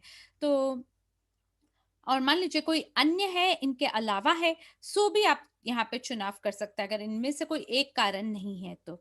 आप अदर को चुन के उसका कारण बता सकते हैं कि मेरा ये उद्देश्य है खाता खोलने के पीछे। लेकिन अगर ये सामान्य घर के खर्चे या व्यक्तिगत खर्चों वाला ही है, तो आप घर के खर्चे और पर्सनल एक्सपेंसेस को चुन सकते हैं। अन्य है, तो आपको यहाँ पे सटीक रूप से समझाना ज़रूरी है। ये बहुत महत्वपूर्ण है क्योंकि केवाईसी जो आधिकारिक व्यक्ति हैं वो इसे देख सकते हैं और समझ जाएँगे। और फिर दाईं ओर देखिए आपसे और जानकारी पूछी जा रही है कि क्या ग्राहक के पास कोई अन्य बैंक अकाउंट भी है? क्योंकि देखिए कई ऐसे लोग हैं जिनके पास 2 या 3 बैंक के खाते होते हैं, तो अगर आप भी उनमें से हैं, तो वो आपसे और कोई जानकारी नहीं लेना चाहते, बस केवल आपके बैंक का नाम जानना चाहते हैं और बस इतना जानना चाहते हैं कि वो कौन से देश में है। ये बहुत सरल है क्योंकि अगर आप कहीं से भी विथड्रॉ करते हैं पैसे को या वहाँ पे टॉप अप करते हैं, तो वो कोई आपसे फालतू और सवाल नहीं पूछेंगे बल्कि उन्हें पहले से पता होगा कि इस ग्राहक के पास कहीं और भी बैंक अकाउंट है। आइए इस स्लाइड पर अब हम देखते हैं कि हम अपनी प्रस्तुति के अंत तक पहुँच ही रहे हैं। तो ये जो है आपसे कौन से देश से आप प्राप्त करेंगे, ये बाईं में है, बाईं ओर है और कौन से देश में जो फंड है उसको आप यानी जो धनराशि है उसे हस्तांतरण करेंगे, वो दाईं ओर है। अब ये हो सकता है कि ग्लोबल यूनिट पे से आप विथड्रॉ करना चाहते हैं अपने बैंक अकाउंट में, तो ये बहुत महत्वपूर्ण है कि आप यहाँ पे जो भी जानकारी है सो सटीक रूप से यहाँ पे डालें। जैसे कि मान लीजिए कि कौन से देश से आप पैसा प्राप्त करने वाले हैं, तो यहाँ आपको सोचने की ज़रूरत है कि कौन से देश से आप जो पैसा है जहाँ डालने वाले हैं। तो अगर वो ऑस्ट्रेलिया है, यूके है, तो आप वो चुन सकते हैं और अगर कोई यूरोपियन यूनियन का देश है, यानी अन्य है, जहाँ से मैं पैसे को भेज रहा हूँ, तो मैं अन्य को चुन सकता हूँ और उन देशों का नाम डाल सकता हूँ, एक कॉमा कॉमा डालकर और भी देश लिख सकता हूँ। तो ये है डिपॉज़िट करने के बारे में। तो बाएँ ओर डिपॉज़िट की जानकारी डालनी है, दाएँ ओर विथड्रॉल की। तो आपको उसी हिसाब से जो देश है वो यहाँ डालना है। फिर कौन-सी सेवाओं का आप उपयोग करना चाहते हैं? मैं तो इन तीनों ही डब्बों को चुन लेता हूँ, टिक लगाता हूँ, क्योंकि आप ग्लोबल यूनिट पे खाते से ये सभी चीज़ें करते हैं। जैसे आपका मुद्रा का एक्सचेंज करते हैं, पैसे का हस्तांतरण करते हैं और पेमेंट कर सकते हैं इलेक्ट्रॉनिक मनी अकाउंट में। तो ये वो जगह है जहाँ पे आपको बहुत ध्यान देना है। क्या आप मेरी बात को सुन रहे हैं ध्यानपूर्वक? क्योंकि ये बहुत महत्वपूर्ण है। और यहाँ ये जानकारी मैं आपको बताने लगा हूँ कि मासिक रूप से क्या टर्नओवर है आपके धन का। मैंने इसके बारे में कई बारी बताया है, पर मुझे लगता है कई लोग इसको टाल देते हैं और यहाँ पे उन्हें अतिरिक्त दस्तावेज़ उनसे पूछे जाते हैं और फिर लोग कहते हैं कि हमने सब तो दे दिया, हमसे और क्यों माँगा जा रहा है? तो शिकायत करते हैं लोग। और अगर आप चाहते हैं कि सब कुछ सुगमता से हो, तो ये जो 2 डब्बे 2 एरो हमने लगाए हैं, उन्हीं में से आप एक को चुनें। यानी कि आप 1000 से 10,000 और 5,000 से जो 10,000 1000 से 5,000 और 5,000 से 10,000 यही 2 विकल्पों को ही आप चुनें। क्योंकि ज़्यादातर ऐसे लोग हैं जो 10,000 से 50,000 वाले श्रेणी में शामिल हैं, तो वो दूसरा नंबर को चुन सकते हैं और बहुत कम लोग हैं जो 5,000 से 10,000 में हैं, वो तीसरे को चुन सकते हैं। मान लीजिए अगर कुछ भी 10,000 से ऊपर अगर टर्नओवर आपका आता है, तो आपको एक अतिरिक्त दस्तावेज़ देना होगा, ये दिखाने के लिए कि आप इस राशि से ज़्यादा कमा रहे हैं, यानी 10,000 से ज़्यादा कमा रहे हैं। तो अगर आप चाहते हैं सब कुछ सरलता से हो, तो फिर आप इन दोनों में से एक को चुन लें। लेकिन अगर आपके पास कोई विकल्प है कि मैं 10,000 से ऊपर भी कमा रहा हूँ, तो सही ऑप्शन को चुनते हुए सही दस्तावेज़ को भी डालें आप। अगर आप बड़े-बड़े ट्रांज़ैक्शन को यहाँ से वहाँ करना चाहते हैं। इसके बाद अगला जो कदम है वो ये है कि क्या आप सबसे पहले अपने खाते में डिपॉज़िट करके देखना चाहते हैं कि वो 15,000 से एक्सीड हो रहा है या नहीं, बढ़ रहा है या नहीं? यानी जो आपका अगर इस प्रकार से वो बढ़ता है 15,000 से ऊपर जाता है, तो आपको सोर्स ऑफ इनकम का प्रूफ यहाँ दोबारा देना होगा, वरना नहीं। तो अब हम इस स्लाइड पर आ गए हैं और ये भी वही स्लाइड है। इस स्लाइड ये पहले वाली ही स्लाइड जैसी सामान्य स्लाइड है, तो इसको छोड़ के अगली पे चलते हैं। जी हाँ, तो यहाँ पर हम आ गए हैं प्रस्तुति के अंत तक। यहाँ पर लोग बोल सकते हैं कि मैं ही स्वामी हूँ इस खाते का और यही सच है। तो आप इसका पुष्टिकरण कर रहे हैं यहाँ पर कि आप ही कानूनी रूप से स्वामी हैं इस खाते के। और अगर कोई और आपके बदले में इस फॉर्म को भर रहा है, तो ये बहुत ज़रूरी है कि आप ईमानदारी से नो पे क्लिक करके अतिरिक्त जानकारी भरें कि मैं क्यों किसी और व्यक्ति के बदले में ये जानकारी को भर रहा हूँ। मतलब यहाँ पे कुंजी क्या है? ईमानदारी। ईमानदारी ही यहाँ पे कुंजी है अगर आप चाहते हैं कि आपका सत्यापन हो जाए और फिर आप आए कन्फर्म पे क्लिक करके जो सबमिट बटन है यानी नीले रंग का ये मैं समर्पित करता हूँ फॉर्म को इस वाले बटन पे आपको क्लिक करना है और कई बार क्या होता है ज्यादातर लोग जब सारी जानकारी को भर देते हैं उसके बाद अटक जाते हैं और ये ऐसा क्यों होता है अगर आपके साथ ऐसा नहीं हुआ है और अगर सबमिट का बटन आपको दिख रहा है तो आप वो क्लिक करके अगली स्लाइड पर आते हैं आपने सबमिट पे क्लिक किया और कई बारी जब लोग सबमिट पे क्लिक करते हैं उन्हें लगता है अरे हो गया मेरा काम मैंने फॉर्म भर दिया और वो लोग इधर उधर देखने लगते हैं तो आप ये मानकर चलें कि अभी वो फॉर्म सबमिट नहीं हुआ है जब तक आप इस वाले पृष्ठ पे आके वेरिफिकेशन कोड वाला ये जो डब्बा है इसे नहीं भर लेते। लोग अक्सर पिछली स्लाइड पे जब सबमिट पे क्लिक कर लेते हैं तो उसे उसके बाद उन्हें लगता है उनके फ़ोन पे एक कोड आएगा। जी नहीं, आपके फ़ोन पे आपको कोड नहीं आने वाला है। मैं दोबारा दोहराता हूँ ये वाली बात क्योंकि मेरे को कई लोग ये वाली बात बार-बार लोग मुझसे पूछते हैं। जी नहीं, आपको जो 6 अंकों का कोड है सो आपके टेक्स्ट मैसेज पे आपके फ़ोन पर आपको नहीं मिलेगा। ये जो नीले रंग का बटन है रिक्वेस्ट कोड वाया ईमेल यानी ईमेल के माध्यम से मुझे कोड भेजिए। ये सीधे तरीके से आपके ईमेल पे नहीं आएगा, आपको इस बटन पे क्लिक करना होगा कि आपसे मैं अनुरोध करता हूँ कि कृपया मेरे ईमेल पे 6 अंकों का कोड भेजिए। जब आप यहाँ पे क्लिक करते हैं, उसके बाद कोड आपके ईमेल पर आता है, जो कि 6 अंकों का होता है। तो कृपया हमें अगली स्लाइड पे ले चलिए और ये आपको सटीक रूप से दिखाएगा ये कैसा दिखाई देता है। देखिए, इस तरह से आपके ईमेल में आपको दिखेगा कि स्थापना कोड आपका ग्लोबल यूनिट पे के लिए ये है। आप इस कोड को कॉपी करेंगे और फिर इसके बाद कॉपी करके अगली स्लाइड पे ले चलें हमें, कृपया मॉडरेटर जी। आपने कॉपी किया उसको और इसके बाद आपने इसको पेस्ट यहाँ कर दिया, जहाँ पे 4B लिखा है। तो पहले आप 4A पे क्लिक करते हैं, यानी कि मेरा आपसे अनुरोध है कि ईमेल पे मेरे को 6 अंकों का कोड भेजें, ईमेल पे कोड मिलेगा, उसको कॉपी करें और 4B यानी इस रिक्त स्थान में से भर के और फिर अंत में 4C जो सबमिट का बटन है, आप उस पे क्लिक करेंगे।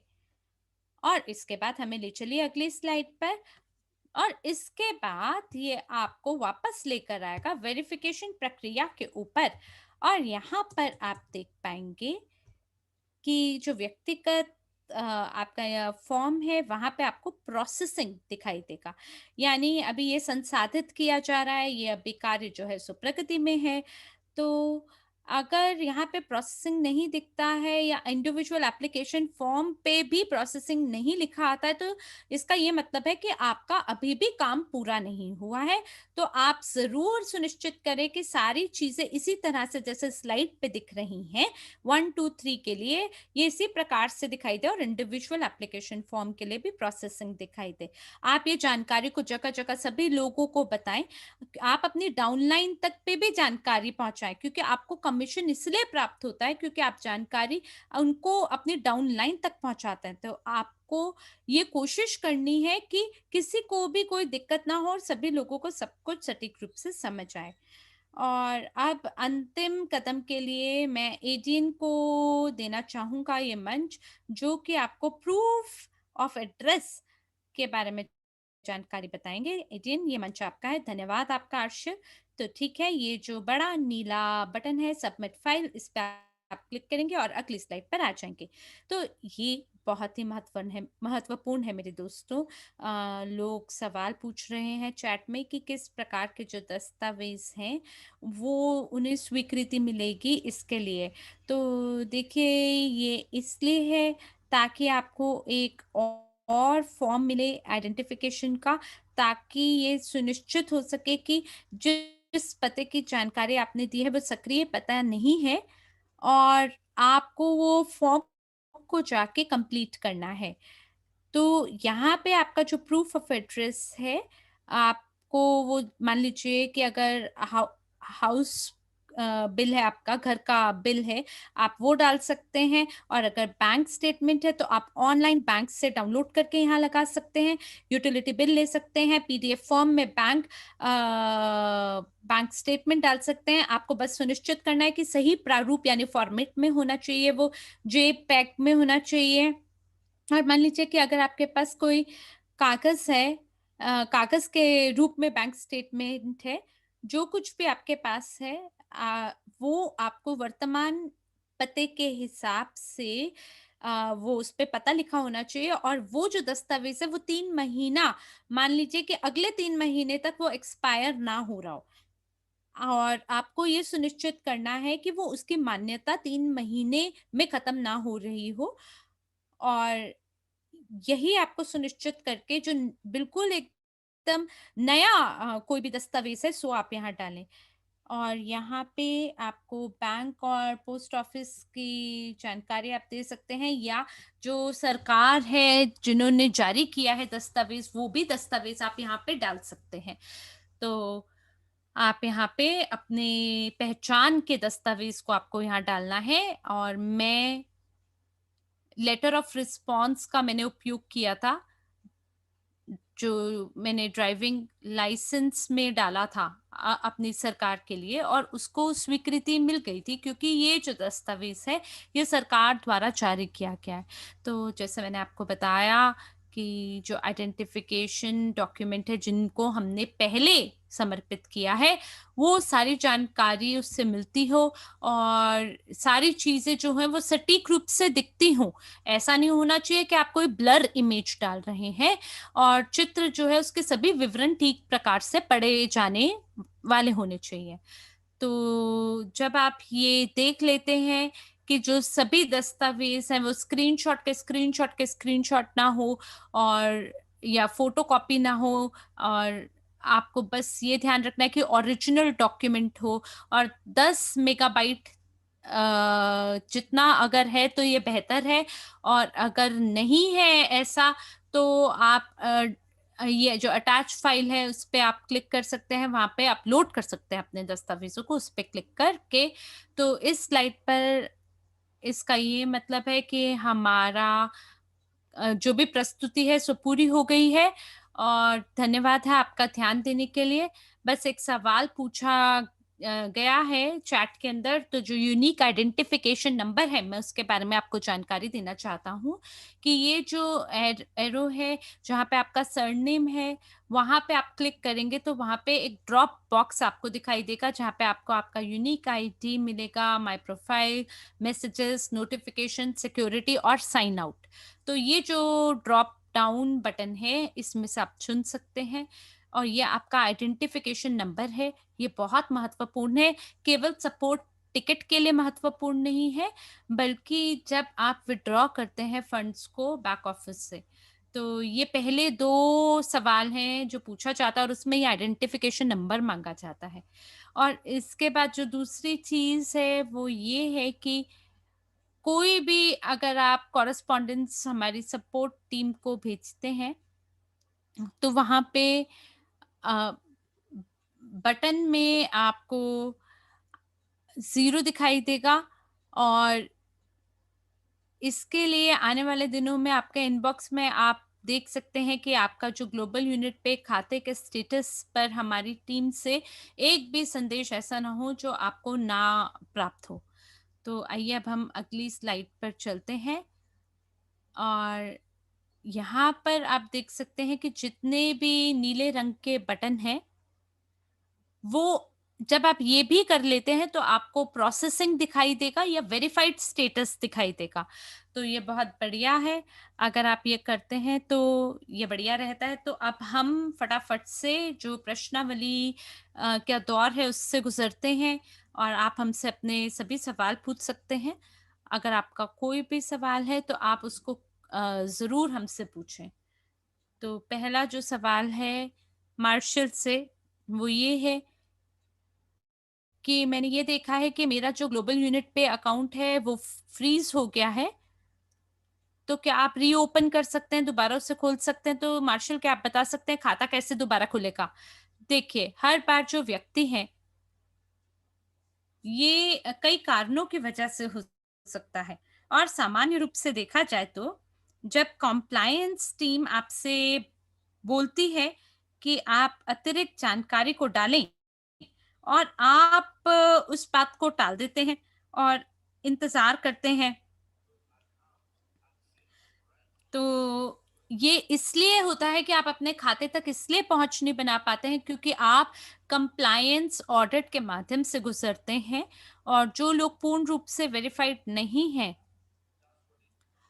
वो कुछ जानकारी आपसे और चाहते होते हैं तो आपको थोड़े समय के तो आपको थोड़ी देर इंतज़ार करना चाहिए और आपको विकल्प होगा ताकि आप जो है अपने जो दस्तावेज़ हैं फिर से आप सबमिट करें और यूनिटेक्स के साथ जो है जो जो लोग हैं वो उसमें सत्यापन के लिए यूनिटेक्स के खाते के सत्यापन के लिए आप पासपोर्ट की जगह कुछ और दस्तावेज भी दे सकते हैं और उसके बाद आपके पास एक विकल्प होगा कि आप अतिरिक्त दस्तावेज भी आप जमा करा सकते हैं। तो आप हताश मत होइएगा, यदि आपसे पूछा गया है कि आपको अतिरिक्त अतिरिक्त दस्तावेज मांगे हैं तो आप जरूर दीजिएगा। अगर आप इसको नजरअंदाज करेंगे तो आपका अकाउंट ब्लॉक हो जाएगा। और अगर कंप्लायंस टीम आपके दस्तावेजों से खुश नहीं है तो वो जोखिम नहीं उठाएंगे और इसीलिए जो लोग तो जो जिन लोगों का सत्यापन प्रक्रिया पूरी नहीं हुई है वो कर नहीं पाएंगे। तो अगला प्रश्न है, तो ये एक अच्छा प्रश्न है। हम लोग अपनी प्रोफाइल के ऊपर अपना चित्र कैसे लगा सकते हैं? मुझे लगता है कि आप प्रोफाइल के ऊपर जाएंगे, पर ये कोई जरूरी नहीं है कि आप वहां पर फोटो लगाएं कि ना लगाएं, लेकिन हाँ, आप लगा सकते हैं। आप वहां पर अपना चित्र जो है वो लगा सकते हैं।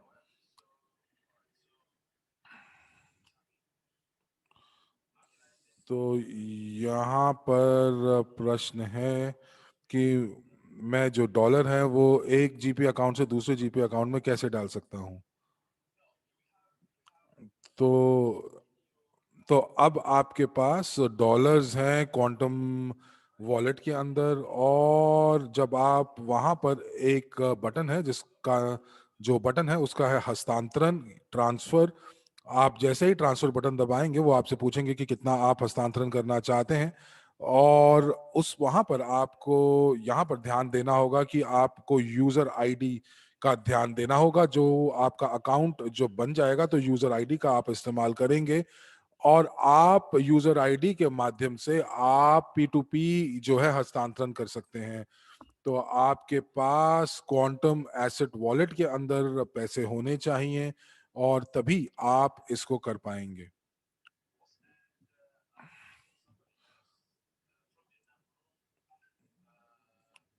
यहाँ पर कि सत्यापन के बाद किस प्रकार से अपने कार्ड को सक्रिय करें? तो यहाँ पर मैं ये समझ पा रहा हूँ कि आपके पास आपका कार्ड है। तो जब आप कार्ड के ऊपर जाते हैं, और आपके पास जब आप कार्ड पे क्लिक करेंगे तो आपके पास विकल्प आएंगे कि क्या आप उसको टॉप अप करना चाहते हैं या विड्रॉ करना चाहते हैं। और वहाँ पर आपको जो भी विकल्प चुनना आप चुनिए, तो वो आपको वॉलेट पर लेकर जाएगा। और जब आप टॉप अप करना चाहते हैं तो वो वॉलेट पर ले जाएगा, और आप वहाँ से आप उसको टॉप अप कर सकते हैं। यदि आप उसको निकासी करना चाहते हैं कार्ड से, तो आप क्वांटम एसेट वॉलेट के अंदर जो है वो आप उसकी निकासी कर सकते हैं, और वहां से आप किसी भी बैंक अकाउंट में भेज सकते हैं। और एक चीज और आपको बता दें, एडन कह रहे हैं कि यहाँ पर 50 यूरो का एक न्यूनतम राशि होना चाहिए। तो यहाँ पर कह रहे हैं कि जो लोग फ्रांस में रहते हैं, तो क्या उनको अंग्रेजी में अपने दस्तावेज जमा कराने होंगे? देखिए, अगर आप फ्रेंच हैं, पोर्चुगीज हैं, या आप इटालियन हैं, तो आपको अपने जो दस्तावेज हैं उनको अंग्रेजी में बदलने की जरूरत नहीं है, क्योंकि ये सारे के सारे जो दस्तावेज है ये लैटिन में होते हैं। तो इसीलिए अगर कोई जो अलग अलग अलग जो लिपि होती है, जैसे भारतीय लिपि, हिंदी लिपि, या फिर अरेबिक लिपि, तो वहां पर जो अक्षर हैं वो बिल्कुल अलग होते हैं। वो एक बिल्कुल अद्वितीय वर्णमाला है। तो इस वजह से आपको वहां पर आपको उनका जो है उनको अनुवाद कराना पड़ता है। लेकिन जो फ्रेंच, जहां तक बात फ्रेंच की है, तो वो बिल्कुल ठीक है, आप उसको वैसे ही अपलोड कर सकते हैं। और एक और प्रश्न था इटालियन कक्ष में, और वो ये कि आप जो दस्तावेज के लिए इलेक्ट्रॉनिक आईडी कार्ड बहुत होगा, या फिर आपको पासपोर्ट चाहिए? तो तो क्या प्रश्न था? और यहाँ पर मार्शल पूछ रहे हैं कि कोई इलेक्ट्रॉनिक दस्तावेज, तो क्या वो नेशनल आईडी कार्ड है? जी हाँ। तो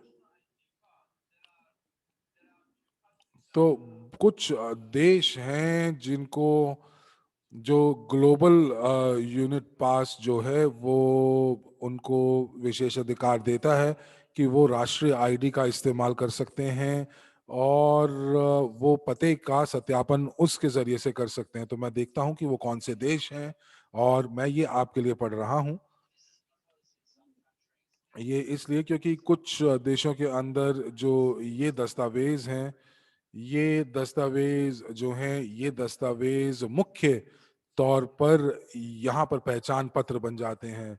लेकिन कुछ ही देश हैं। तो वो देश कौन से हैं जहाँ पर आप ड्राइवर लाइसेंस का इस्तेमाल कर सकते हैं? कनाडा, कनाडा, ऑस्ट्रेलिया, तो ये कुछ यूएस, तो ये कुछ देश हैं जो कि आप इस्तेमाल कर सकते हैं।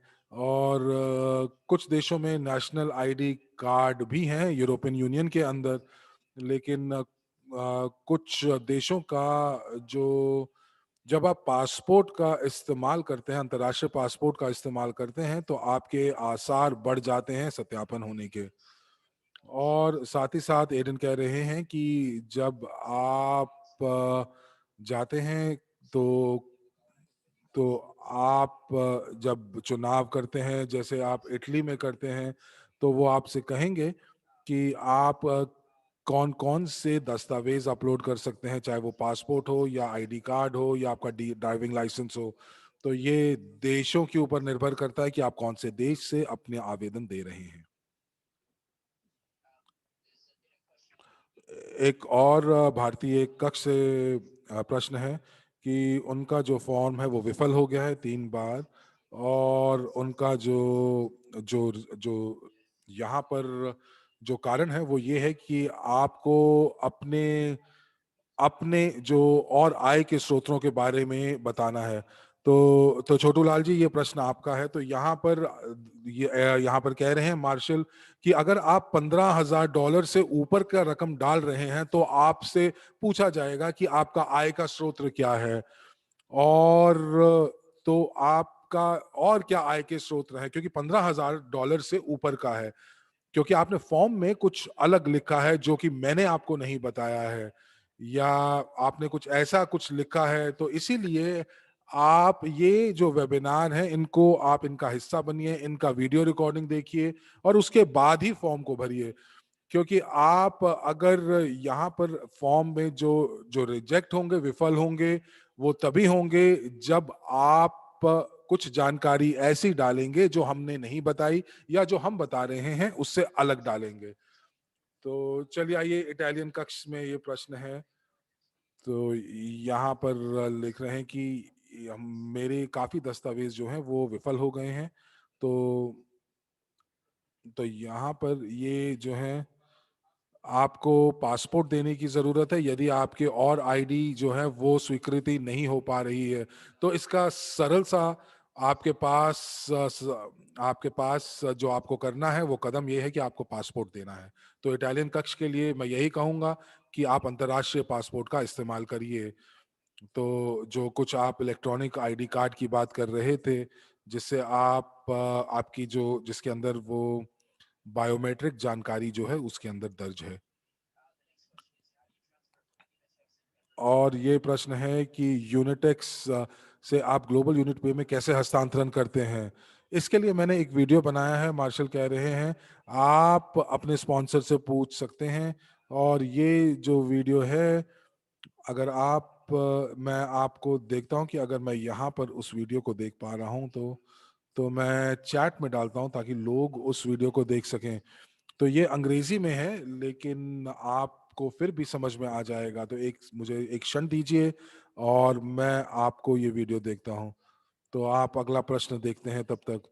तो इटालियन कक्ष में कि फॉर्म के अंत में कि आप अपने कंपनी का पंजीकरण कीजिए, और यहाँ पर लिखा है कि यदि आप मैं तो एक काम करता हूँ, कार्य करता हूँ।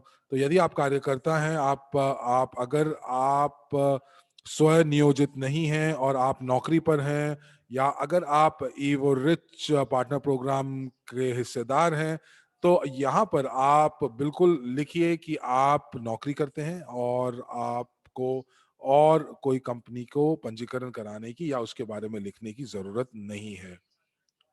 तो इटालियन कक्ष में पूछा जा रहा है कि मुझे यूनिटेक्स और यू ग्लोबल यूनिट पे को सिंक्रोनाइज करना पड़ेगा।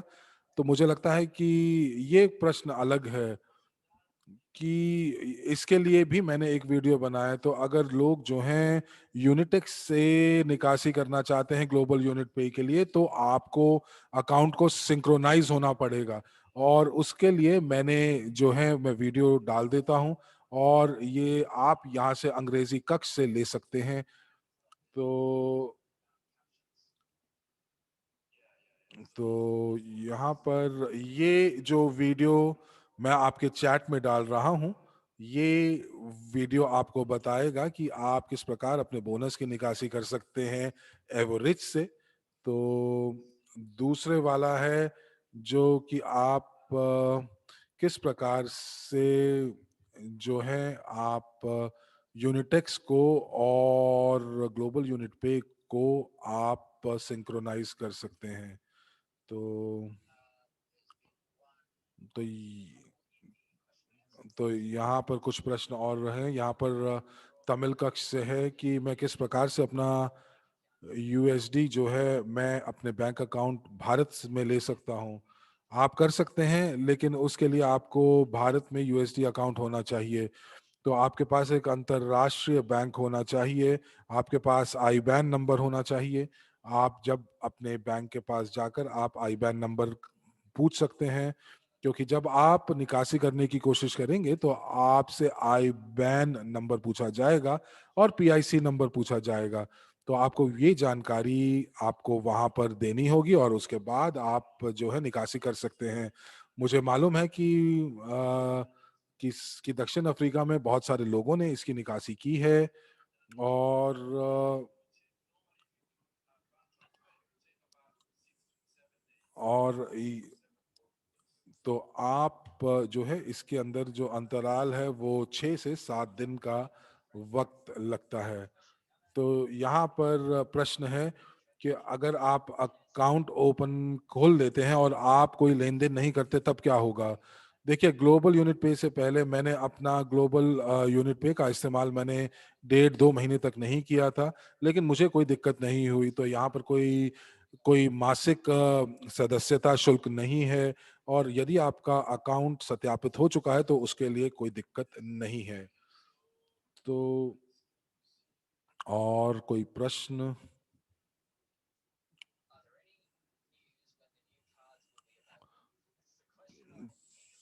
तो ये यहाँ पर प्रश्न पूछा जा रहा है कि कि कार्ड्स कब उपलब्ध होंगे।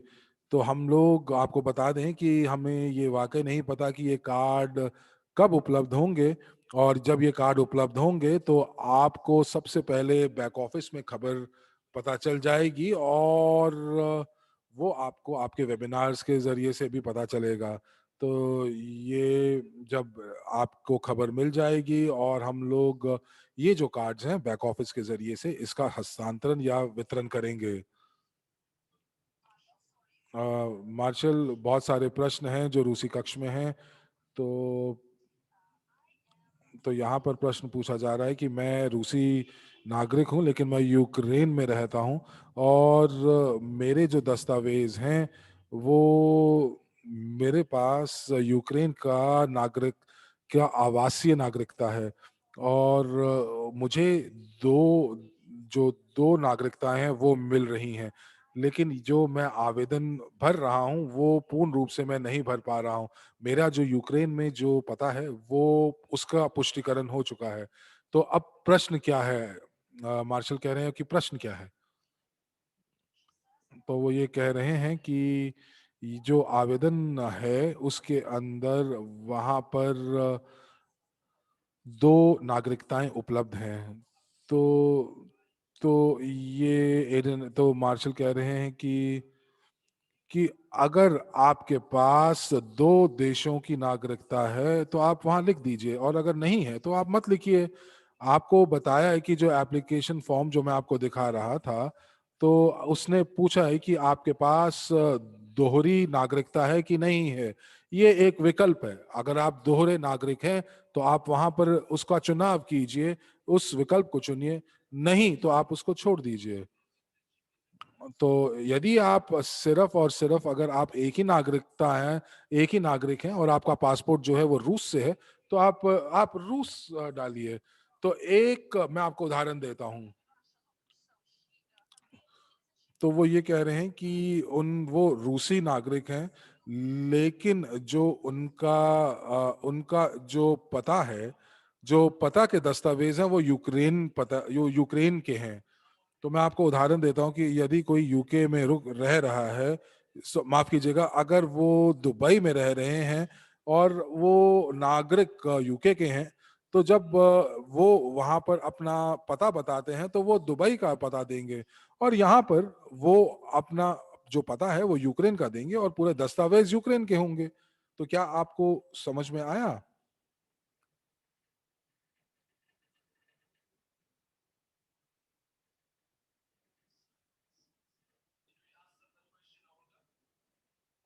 क्या ये प्रश्न का उत्तर आ गया? तो दूसरा प्रश्न ये है, क्या ये हो पाएगा कि हम लोग जो लेन देन है वो वर्चुअल कार्ड के माध्यम से कर पाएंगे, और वर्चुअल कार्ड से हम लोग बैंक, रूसी बैंक और यूएसए के बैंक में हम लोग हस्तांतरण कर पाएंगे? देखिए, आप लेन देन जो हस्तांतरण है वो वर्चुअल कार्ड के ऊपर नहीं कर सकते। अगर आप अपने बैंक के खाते में पैसे भेजना चाह रहे हैं तो वो आपको वॉलेट से ही करना होगा, या वो आपको क्वांटम एसेट के वॉलेट से ही करना होगा।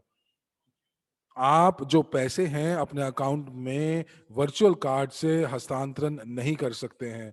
तो पैसे जो हैं, जो पैसे आप वर्चुअल कार्ड के ऊपर जो डाल रहे हैं वो खर्च करने के लिए हैं। लेकिन यदि आप चाहते हैं कि आप उसका उसका हस्तांतरण करना चाहते हैं अपने बैंक के अंदर, उसको उसकी निकासी करना चाहते हैं रोकड़ के अंदर, तो आप उसको पहले क्वांटम एसेट वॉलेट में डालें और उसके बाद आप किसी भी बैंक अकाउंट में उसकी निकासी कर सकते हैं।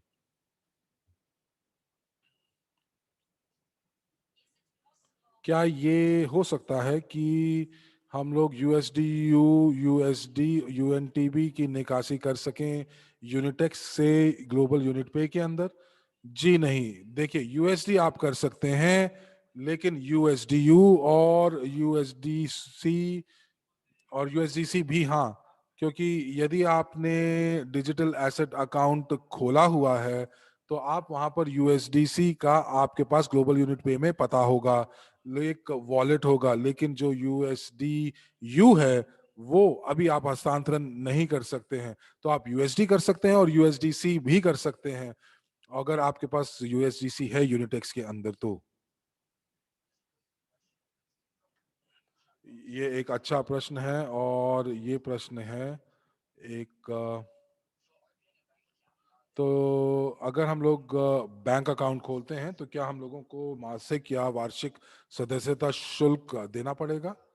यदि हम बैंक अकाउंट खोलते हैं तो ये एक समय की आपको 200 यूरो का आपको भुगतान करना होगा, और ये अगर आपके पास आईबैन नंबर अगर आप डालते हैं या आप लेते हैं तो वो मैं आपसे पता करके आपको बताता हूँ कि क्या ये मासिक है, या ये एक ही बार देनी है, या ये वार्षिक शुल्क है।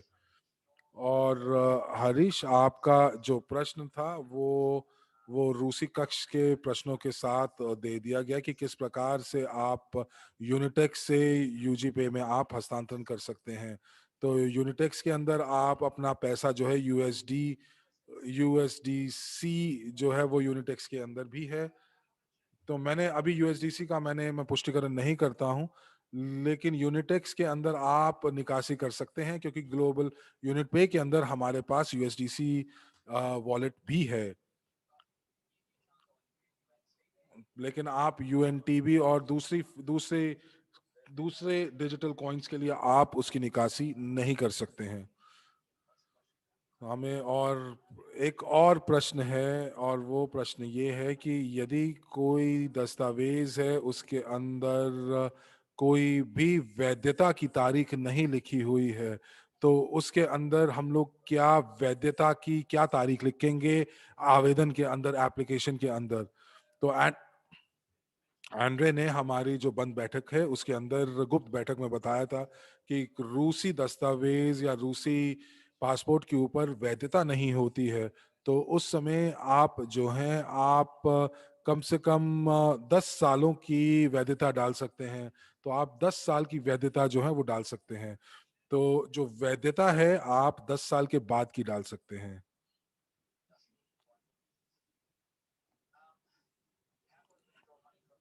और यहाँ पर यह है कि हम इवोरिच के कि मेन अकाउंट से पैसे कैसे निकाल सकते हैं।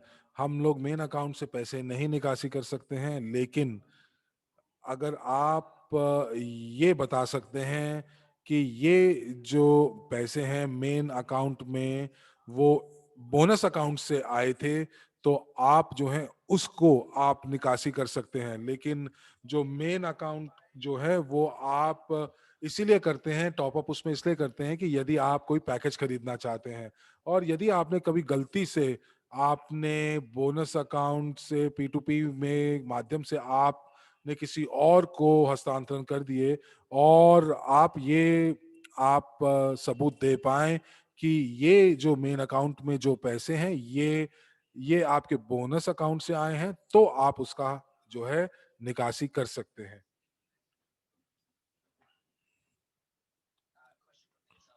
तो यहाँ पे टैलेंट कक्ष में है कि मैं यहाँ पर अपने अकाउंट के अंदर जो है वो कुछ डेटा को बदलना चाहता हूँ, और अगर मुझे नया डेटा लिखने की इजाज़त नहीं मिल रही है तो मैं क्या करूँ। तो ये डेटा, नया डेटा कौन सा? नहीं, मेरा मतलब है कि अगर आप सत्यापित हैं, और या आप अभी सत्यापित नहीं हुए हैं और आपने दस्तावेज अपलोड किए हैं, और अगर वहाँ पर जानकारी जो है वो हल्की सी मेल नहीं खा रही है, तो वो क्या करते हैं कि वो उस चीज़ को हल्का सा बदल देते हैं। लेकिन अगर आपने सत्यापन कर दिया है, आपका सत्यापन हो गया है, तो आपको फिर से आपको जो दस्तावेज है वो फिर से आप अपलोड कर सकते हैं और उस जानकारी को बदल सकते हैं। लेकिन यदि आपके एप्लीकेशन में अभी भी स्टेटस में पेंडिंग दिखा रहा है, तो आप कुछ नहीं कर सकते। एक और प्रश्न है मार्शल, कि अगर हम लोगों को सत्यापन को पूरा करने के लिए हमारे पास वो कोड का बटन नहीं दिख रहा था, तो मैंने वहां पे बटन दबाया कि वो सेंड कोड टू ईमेल का, यानी कि कोड जो है वो ईमेल पे भेजिए, और उसके बाद जो है अब तक मुझे वो कोड नहीं मिला है, और उसके बाद मैंने जो आवेदन था उसको भरना शुरू कर दिया, लेकिन चूंकि पुराना जो डेटा मैंने डाला था वो गायब हो गया, तो उसके बाद मैंने पूरे की पूरे आवेदन पत्र को फिर से भरा, लेकिन कुछ भी बदलाव नहीं हुए, और जो दस्तावेज है वो अभी भी जो है सक्रिय नहीं है। तो मुझे लगता है कि उन्होंने अभी तक शायद सारे के सारे निर्देश जो हैं वो पूर्ण रूप से उन्होंने नहीं उनका उनको उनसे उनका अनुसरण नहीं किया है। तो यहाँ पर मार्शल कह रहे हैं कि यदि आपने अगर वो बटन नहीं देखे हैं, जो बटन हमने आपको दिखाए हैं, तो इसका मतलब ये है कि आपने सही प्रकार से आवेदन को नहीं भरा है, आपने निर्देशों का अनुसरण नहीं किया है। क्योंकि जब तक आप अनुसरण नहीं करेंगे तो आप अगले कदम पर नहीं जा सकते हैं। तो इसीलिए जो एप्लीकेशन फॉर्म है, आप वो बटन जो जो नीला बटन है जिसके बारे में मैंने आपको बताया है, आपको वहां पर सबमिट डॉक्यूमेंट यानी कि सबमिट दस्तावेज आपको सबमिट करने होंगे, और उसके बाद जो भी निर्देश आपको दिए जा रहे हैं उसका आपको अनुसरण करना पड़ेगा। और एक और प्रश्न है कि ग्लोबल यूनिट पे के साथ बैंक अकाउंट में जो जो पैसे होंगे, क्या उसके ऊपर हम लोगों को इंटरेस्ट आय मिलेगी? क्या हम लोगों को, देखिए, अगर आपके पास आईबैन नंबर होगा तो आप दूसरे लोगों से आप पैसे प्राप्त कर सकते हैं।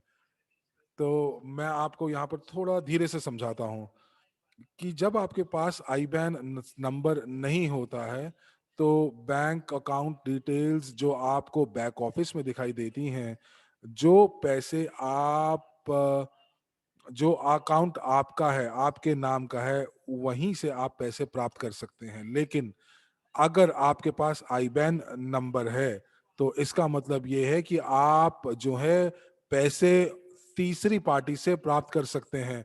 अगर मैं आईबैन नंबर ले लेता हूं, तो मैं एडन के बैंक अकाउंट से भी मुझे ग्लोबल यूनिट पे वो पैसा भेज सकते हैं।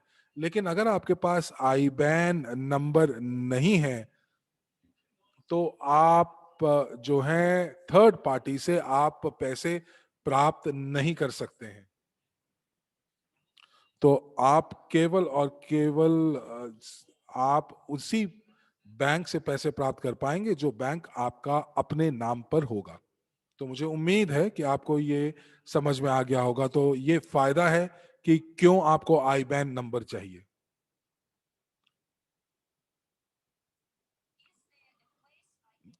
क्या कोई एक ऐसी जगह है जहां पर मैं अपना स्क्रीनशॉट भेज पाऊं, ताकि अगर अगर कोई चीज स्पष्ट नहीं है तो वो भी हो जाए। तो आप info@globalunitpay.ch के ऊपर आप मेल भेज सकते हैं। लेकिन सबसे बढ़िया बात है कि जो समर्थन सेवा है उसके पास बहुत सारी चीजों से वो जूझ रहे हैं। तो सबसे बढ़िया तरीका है कि आप अपने अपलाइन या अपने स्पॉन्सर से बात करें, और ये कोई बहुत ज्यादा जटिल नहीं है। आप उनसे बात करें और वो आपकी मदद करेंगे। आपके जो अपलाइन है, आपके जो स्पॉन्सर हैं, अगर आपके स्पॉन्सर आपकी मदद नहीं कर पा रहे हैं, तब आप सपोर्ट सेवा पर जाकर आप अपने प्रश्न को पूछ सकते हैं। लेकिन मैं ये कहूंगा कि सपोर्ट सिस्टम यानी कि जो समर्थन सेवा है वो सबसे पहला विकल्प नहीं होना चाहिए। लेकिन अगर आपका स्पॉन्सर आपकी मदद कर सकता है तो आप उनका जरूर इस्तेमाल कीजिए।